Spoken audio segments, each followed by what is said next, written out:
All right, TFL members, I had a question about not really what is intermittent fasting, but is it too good to be true? Intermittent fasting is not bullshit. It's good for people who are busy. It's good for people who hate eating frequently throughout the day, or they just forget, they don't have time for it. There was an article posted, and I'll make sure it's linked below. The title of this, first of all, is kind of crap, all right? Trying to get you really excited. Like intermittent fasting for a flatter stomach.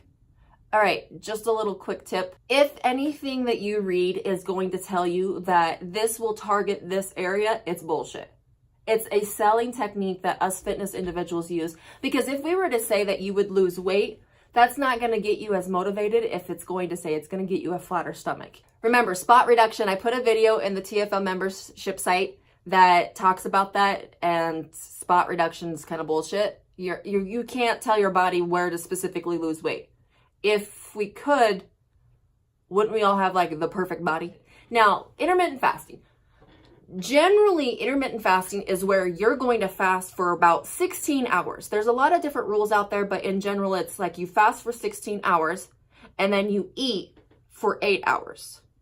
Why does this help you lose weight? Now, not just a flatter stomach. Maybe you lose weight first in your stomach, so maybe this is true, but maybe the stomach's the last thing to go. So ignore where you lose the weight. But this is going to help you lose weight because you're in a calorie deficit. You can lose weight if you eat less than you burn. Now, we're not talking about just workouts. You're going to be burning calories even when it's called NEAT, non-exercise activity thermogenesis, okay?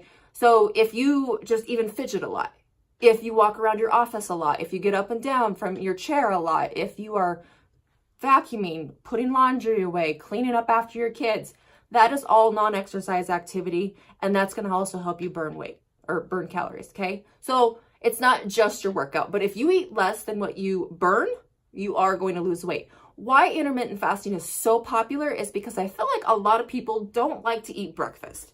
First thing they do when they get up, they're just like, I'm not hungry, I got to get to work, I've got a lot of things to do. They don't like to stuff their face first thing in the morning, okay? So then they go, to work, things are getting really busy, things get out of hand, they forget lunch, and then by the time they come home for dinner, then they start to eat. So you actually might be doing intermittent fasting if you think about it and you didn't even realize it. Now, is that good for losing weight? Yeah, you're not eating more than you are burning, so that's going to be perfect for you. Now, why you might be doing this and not losing weight is because what you're eating when you actually finally eat. So me and Logan, we actually just had a recent client sign up, and it's a gentleman. He's a very busy corporate businessman, okay? Doesn't really like to eat breakfast, oftentimes forgets to eat lunch because he's so busy. And then he comes home and wife, he doesn't live with his mom, his wife makes him dinner, and it's just a really big meal and overdoes the calories in that little time frame, and then doesn't even work out. So not really burning a whole lot of calories because they're not working out, and then they're eating crap in that short period of time. So really, this is good if you need a calorie deficit. Now, I'm going to address Susie. You mentioned this to me. Okay, so Susie and I have been working together for quite a while, just so everyone else can kind of understand the background.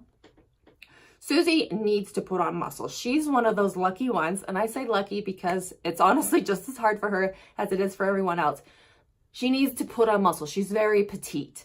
And so if she were to constantly diet, she would like shrivel away, right?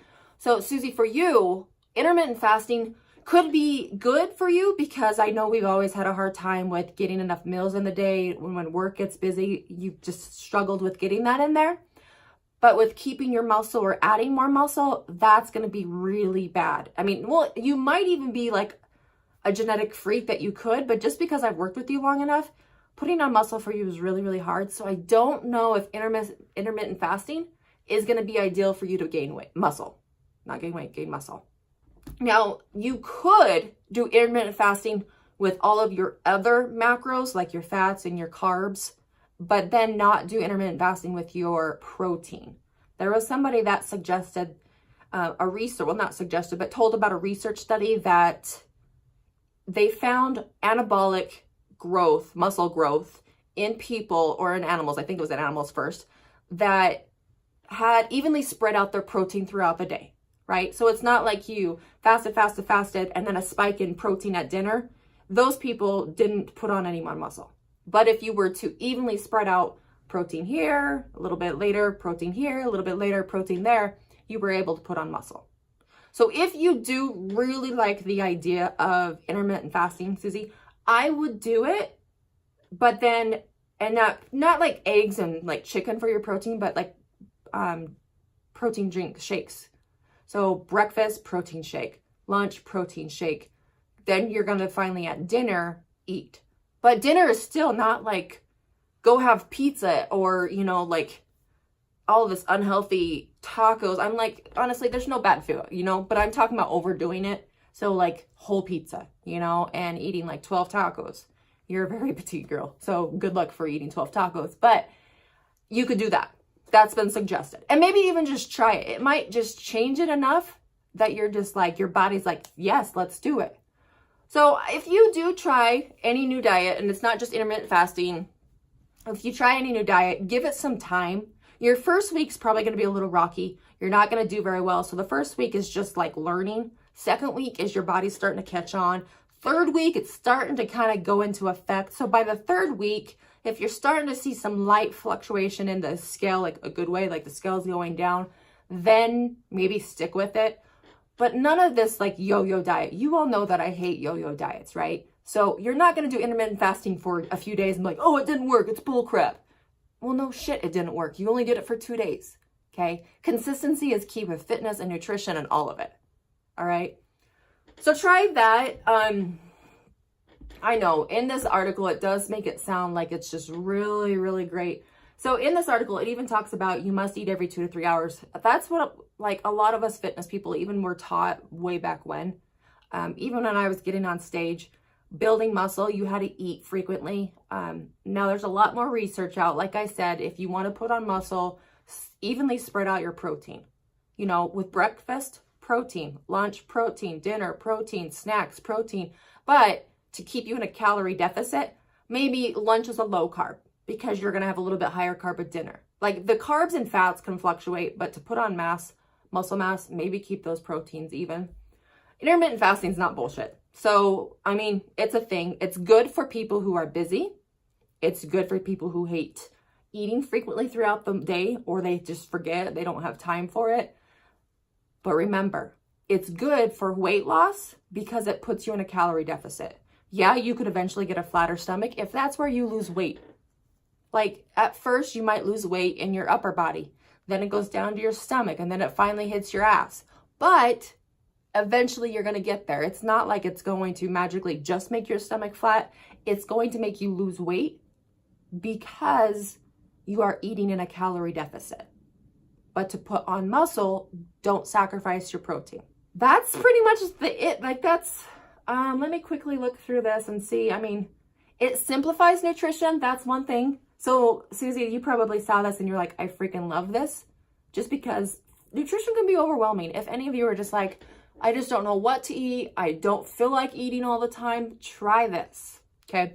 And if intermittent fasting is good for you and you like that idea, go for it. Try it for a few weeks and see how things work. But when you are eating, don't throw your diet out the window and go, oh, I haven't ate all day, I can totally have all this garbage. No, I wouldn't do it. You're not, I mean, if you really want to lose weight and you want this to work, then choose smart when you're eating and then fast otherwise. And then don't forget your water. Definitely make sure you get some water. Let me know. We can get a discussion going. Comment below. Let me know if there's anything that maybe comes up that you hear and you want to understand it a little bit better. There's not this magic diet that's going to make your stomach go away, or it's going to make the flab on the back of your arms go away. Your body will lose weight where it loses weight. You will lose weight if you are in a calorie deficit. That's the key thing. And then if you need to keep your muscle, make sure you're eating a sufficient amount of protein. All right, so like I said, comment down below. If you have any other questions, make sure you like this and share it with anybody that you think will benefit from this video. All right, thanks guys.